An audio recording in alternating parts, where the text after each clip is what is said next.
पाक का परमाणु ठिकाना कैसे निशाना बन गया था, पाकिस्तान में कैसे परमाणु यानी न्यूक्लियर साइट्स जो हैं वो हिट हुई।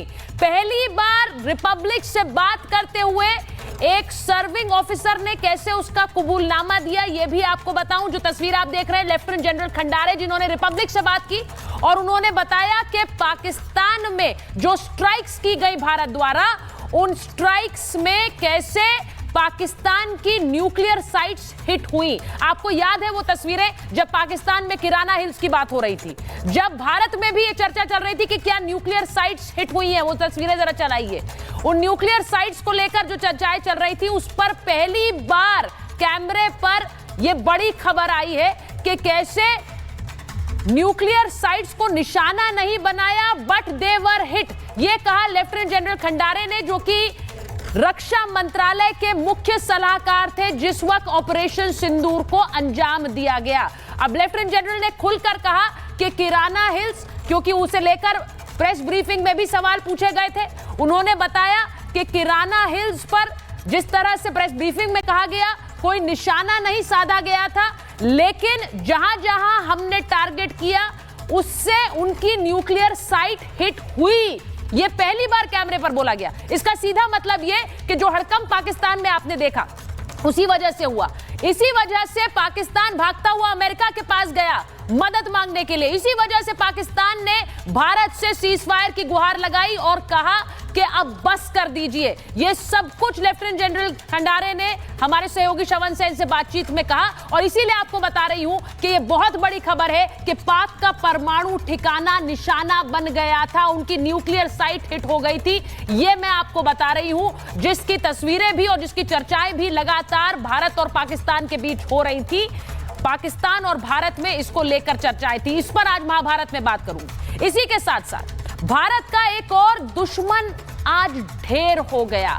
मसूद अजहर का करीबी आतंकी ढेर हो गया, जिसकी आप तस्वीर देख रहे हैं। मौलाना अब्दुल अजीज, ये वो आतंकी है जो पिछले महीने ही ऑपरेशन सिंदूर के बाद पाकिस्तान में भारत के खिलाफ तकरीरें कर रहा था। ये वो आतंकी है जो भारत के टुकड़े करने की बातें कर रहा था, जो ये कह रहा था कि मसूद अजहर का नाम लेकर भारत के लोग रोएंगे। आज वो खुद कैसे खत्म हो गया। भारत का एक और दुश्मन ढेर हुआ है। भारत के खिलाफ साजिश करने वाले कैसे एक एक करके ढेर हो रहे हैं, उसकी तस्वीर आपको दिखा रही हूं। जरा आपको जल्दी से बताती हूं हुआ क्या है। हुआ क्या, आतंकी मसूद अजहर का एक और करीबी ढेर हुआ है। जैश कमांडर था अब्दुल अजीज इसार, इसी की मौत हुई है और बहावलपुर में जो जैश का हेडक्वार्टर है, वहां संदिग्ध परिस्थिति में इसका शव मिला है। इसे कौन मारकर चला गया, इसकी हत्या किसने की, यह नहीं पता, लेकिन बहावलपुर कैंप में ही इस आतंकी को वहां दफनाया गया है, जो कि मारा गया। आतंकी अब्दुल के पास पीओके की जिम्मेदारी थी। अब समझिए कि यह कितना महत्वपूर्ण शिकार था। अब ये मारा गया है और पीओके में जैश के कैंप्स की देखरेख भी यही करता था, उसका नेतृत्व भी यही करता था। अब मसूद अजहर का ये करीबी मारा गया है। गिलगिट बल्टिस्तान में आतंकियों को इसने ट्रेनिंग दी थी, ये भी इसके काम का हिस्सा था और पीओके के युवाओं को जैश में भर्ती कराया करता था। ये भारत का दुश्मन अब ढेर हो गया है। तो एक एक करके भारत के दुश्मनों की गिनती हो रही है। दूसरी खबर आपको महाभारत में बता रही हूं। तीसरी आपको बताऊं, तीसरी बात यह कि भारत ने मारा ज्यादा और गिना कम है, और यह कोई और नहीं, यह पाकिस्तान कह रहा है। पाकिस्तान ने एक डोजियर तैयार किया, उस डोजियर को उन्होंने अलग अलग देशों को सौंपा और उसमें लिस्ट दी गई उन जगहों की जिन जगहों पर भारत ने पाकिस्तान पर हमला किया है। इनमें पेशावर है, झांग है, हैदराबाद है, गुजरात है, गुजरावाला, बहावल नगर और अटक और छोर भी है। ये वो सारी जगहें हैं जिनके बारे में अभी तक मीडिया में सामने नहीं आया। भारत ने जरूर बताया उन्होंने स्ट्राइक्स कहां की, लेकिन पाकिस्तान बता रहा है हमें तो ज्यादा मार पड़ी है। पाकिस्तान बता रहा है हमें तो हर जगह मार पड़ी। ये वो जगहें हैं जिनके बारे में पाकिस्तान ने जानकारी दी है कि उसे यहां भी भारत की सेना ने पीटा है। अब इसका मतलब क्या है? पाकिस्तान का खुद का कबूलनामा आ रहा है कि उसे जरूरत से ज्यादा मार पड़ी है, लेकिन इसके बावजूद कुछ लोग देश में पूछ रहे हैं क्या हमने मारा? क्या हमने वहां नुकसान पहुंचाया, इसकी डिटेल्स दीजिए। आज इस पर महाभारत कर रही हूं क्योंकि देश के सीडीएस कह रहे हैं कि हमने एक बड़ा ऑपरेशन चंद घंटों के अंदर पूरा कर दिया।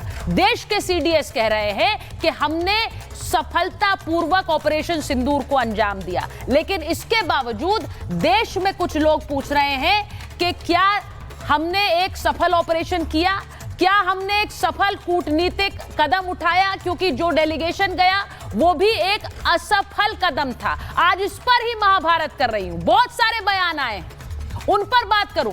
पहले एक रिपोर्ट देख लीजिए।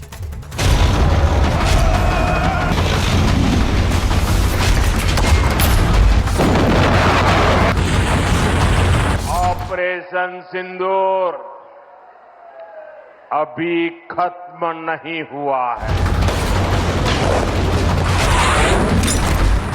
ऑपरेशन सिंदूर को लेकर जो लोग सेना और सरकार पर सवाल उठा रहे हैं, सेना से फाइटर जेट गिरने की संख्या पूछ रहे थे,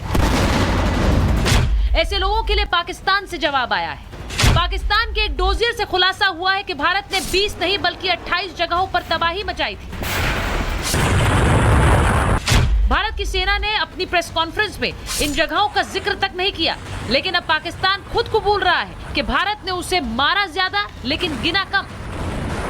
एक्चुअल में भारत गिनने में नहीं, मारने में व्यस्त था।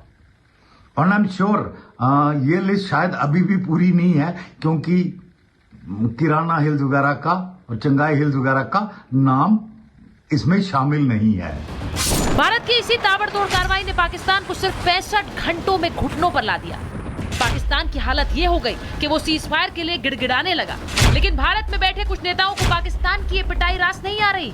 ऐसे नेता पाकिस्तान के अपने कबूलनामे पर भी सवाल उठा रहे हैं। भारतीय जनता पार्टी को बताना चाहिए कि सेना मोदी जी के नतमस्तक है या संपूर्ण देश सेना के लिए नतमस्तक है।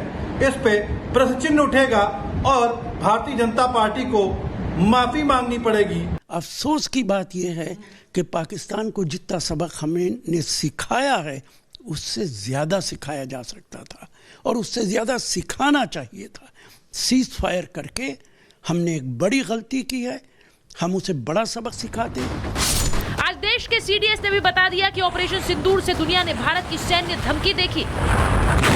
सीडीएस ने साफ किया कि युद्ध में रिस्क होता है, लेकिन भारत पाकिस्तान से हर हाल में बेहतर। भारत अब पाकिस्तान की न्यूक्लियर धमकी को नहीं सहेगा।